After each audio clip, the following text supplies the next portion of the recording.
അങ്ങനെ ക്രിസ്മസിന് പുൽക്കൂട് ഉണ്ടാക്കണ പരിപാടി തുടങ്ങിയിട്ടാ. ഡാഡിയാണ് പുൽക്കൂട് ഉണ്ടാക്കണ മെയിൻ ആൾ. സഹായിക്കാൻ എല്ലാവരും ഉണ്ടായിരുന്നെങ്കിലും രേഷ്മയാണ് കൂടുതൽ സഹായിച്ചേട്ടാ.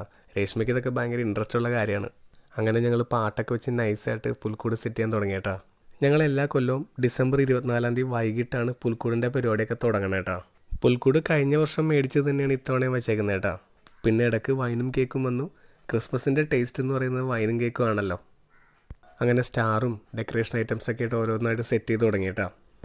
അങ്ങനെ സ്റ്റാറും ലൈറ്റൊക്കെ ഇട്ടപ്പോൾ സംഭവം അടിപൊളിയായിട്ടാ. സ്റ്റാർ ഈ പ്രാവശ്യം 3 അങ്ങോട്ടിട്ട് ഒന്ന് കളറായിക്കോട്ടെ എന്ന് വിചാരിച്ച്. കുഞ്ഞവിടെ ചെറിയ ചെറിയ സഹായങ്ങളും ചിരിയും കളിയൊക്കെ ആയിട്ട് ഓടി കിടക്കണായിരുന്നിട്ടാ. അങ്ങനെ പുൽക്കൂട് ഏകദേശം സെറ്റാവാറായി. പുൽക്കൂടിനകത്ത് വയ്ക്കണ ഉണ്ണീശോയുടെ സെറ്റ് ഈ പ്രാവശ്യം പുതിയത് വാങ്ങിച്ചിട്ടാ. കുഞ്ഞതെടുത്ത് ഓരോന്നായിട്ട് നോക്കിക്കൊണ്ടിരിക്കണായിരുന്നിട്ടാ. ബലൂണും ഇത്തവണ കുറച്ചധികം മേടിച്ച് കുഞ്ഞ് ഓരോന്നായിട്ട് അപ്പാപ്പയ്ക്ക് എടുത്തു കൊടുത്തോണ്ടിരിക്കുക കേട്ടാ, പുൽക്കൂടിനകത്ത് വെക്കാൻ വേണ്ടിയിട്ട്. അങ്ങനെ പുൽക്കൂട് സെറ്റ് ചെയ്ത് ഏകദേശം കഴിയാറായിട്ടാ. അപ്പോൾ ദേ ഇതാണ് ഫൈനൽ പുൽക്കൂട്. എങ്ങനെയുണ്ട്? അടിപൊളിയല്ലേ? അപ്പോൾ ദേ ഇതാണ് പുൽക്കൂടിൻ്റെയും ഡെക്കറേഷൻ്റെയും മൊത്തത്തിലുള്ള വ്യൂ കേട്ടാ. ഇത്തവണ ബലൂൺ കുറച്ച് അധികം മേടിച്ചിട്ടുണ്ട് ഒന്ന് കളറാക്കാൻ വേണ്ടിയിട്ട്. എന്തായാലും അടിപൊളിയായില്ലേ? അങ്ങനെ അതൊക്കെ കഴിഞ്ഞ് ഞങ്ങൾ നേരെ പള്ളിയിൽ പോയി പാതിരാ കുർബാനയ്ക്ക്. ദേ ഇതാണ് ഞങ്ങളുടെ ഇടവക പള്ളി കേട്ടാ, സെൻറ്റ് മൈക്കിൾസ് ചർച്ച്.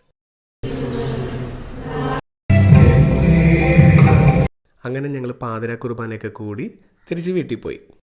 പുൽക്കൂടിൻ്റെയും ഡെക്കറേഷൻ്റെയൊക്കെ പകലെടുത്ത വീഡിയോ കാണിച്ചു തരാട്ടാ. ദേ ഇതാണ് പുൽക്കൂടും ഡെക്കറേഷനും ഒക്കെ.